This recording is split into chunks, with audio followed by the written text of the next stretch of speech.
Dr. Yoni Witten here, and this week we're going over 2 simple strategies that can quickly take the pressure off of your back during pregnancy. Let's get into this.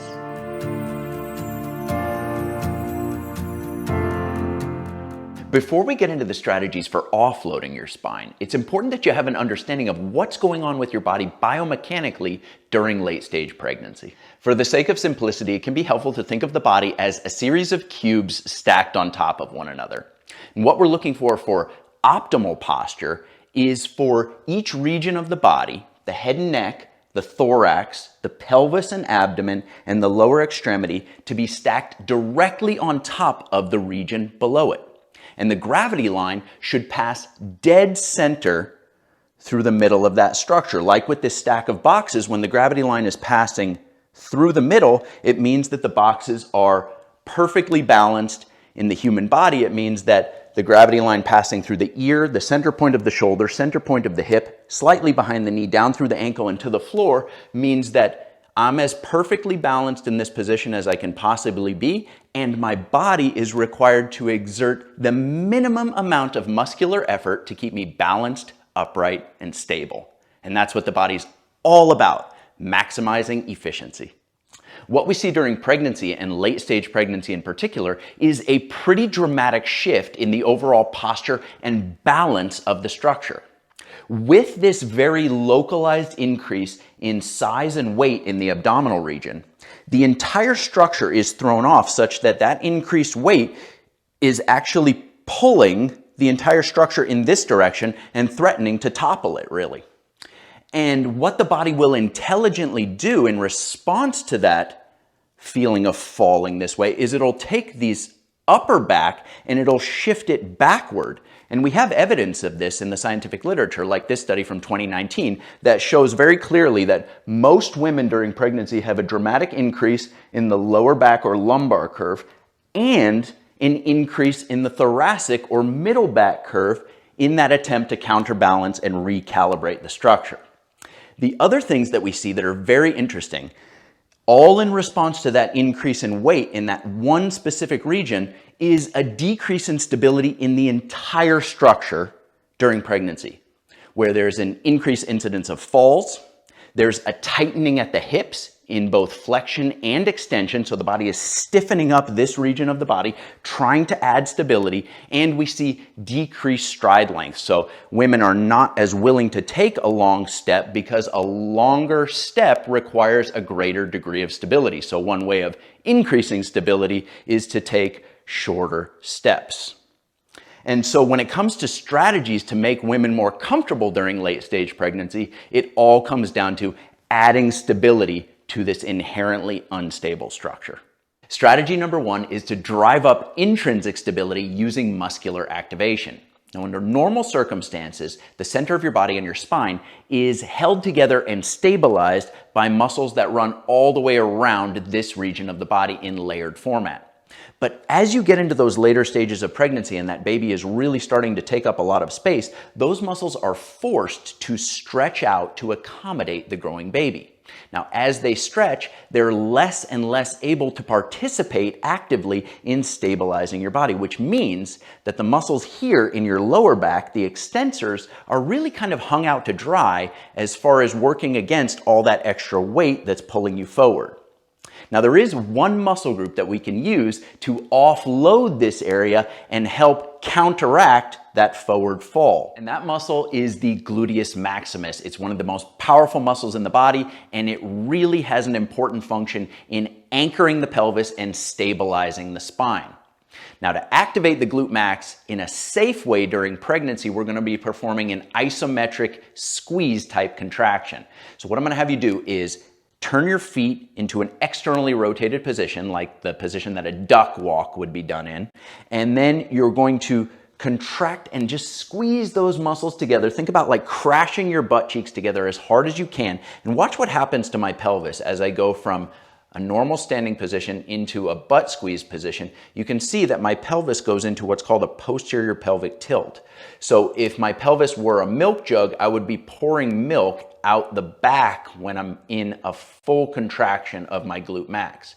With the feet turned out, you're accentuating that contraction and you'll hold that squeeze for 30 to 60 seconds.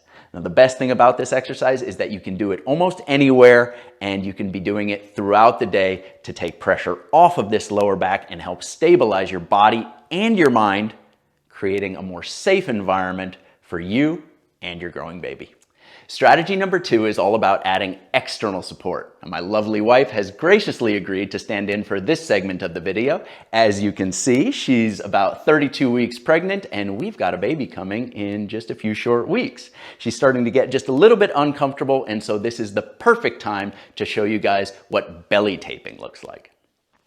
So like I said, with belly taping, what we're looking to do is add external support to the structure. So we're going to be using tape to offload stress from her lower back and shift it upward.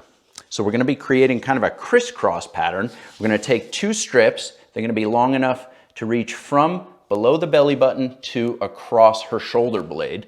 We're going to tear off the bottom 4 inches there, and we're going to lay that down to the right of her belly button. No stretch on the anchor, and then we're going to gently activate our adhesive. We'll then peel the tab, and I'm going to add just a little bit of stretch, and I'm going to have her slowly rotate away from me as I run this diagonally up her back. And when I hit the sports bra, I'm going to slide the tape under, just like that. And then we will finish the anchor across the opposite. Go ahead and rotate a little bit more across the opposite shoulder blade.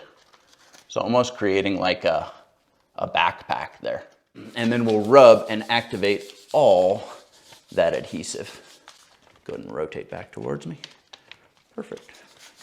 We're going to crisscross the opposite direction on the second strip, tearing off that 4 inches. We're going to come to the lower left below the belly button, activate our adhesive very gently, and then we'll peel the tab here and have her slowly rotate as I add stretch. When I hit the sports bra, I'm going to tuck underneath. And then we'll finish up at the opposite shoulder. Go ahead and rotate just a little bit more. Perfect. And then we will rub to activate our adhesive. And go ahead and show the front and the back. So we can see that crisscross. And then we can add 2 additional strips in late stage pregnancy like this. Go ahead and turn around. Right across the front, so we can go just below the other 2 tape strips. And we can add 1 there. Activating the adhesive. And the final strip, tear off 2 inches. Place that down with no stretch, and then stretch it as we come up. Just 10 or 20%, real gentle, and then we can activate the adhesive there. That is going to feel amazing for her, and it's going to make her way more comfortable as she goes through these last few weeks. Here are a few important things to keep in mind to help you get the most out of your rock tape application. First, you want to make sure that you purchase the continuous roll of rock tape. Rock tape also comes in pre-cut strips, but those will not work for this belly taping application. Second, you want to make sure to measure your tape before cutting from below the belly button to the shoulder blade on the opposite side of the body, and that's going to give you your 2 long strips. Once you have those long strips, you're going to want to go in and remove those edges, rounding the corners. This helps to make sure that you don't get caught up on clothing, forcing the tape to come off earlier than it otherwise would. Now, before applying the tape, you want to make sure that the skin is clean, dry, and free of all lotions, creams, and moisturizers. That's going to help to make sure you get the best possible stick and the most long-lasting effect. Tape applications can stay on for 2 to 4 days at a time. And when it comes time to remove the tape, here's the secret. You want to rub either olive oil or coconut oil through the tape. Now the tape itself is porous, so this will really soak through. Give it 10 or 15 minutes, and then you can remove the tape easily in the shower or the bath. Thank you so much for watching. I really hope that you enjoyed this video and that you'll put the information to good use. If you want to pick up a roll of rock tape, I'm going to leave a link in the description down below. Beyond that, make sure to like the video, share it with anybody you know who's currently going through a pregnancy, and subscribe to the channel so that you're updated on the new videos that come out every single week. That's all for now. See you next time.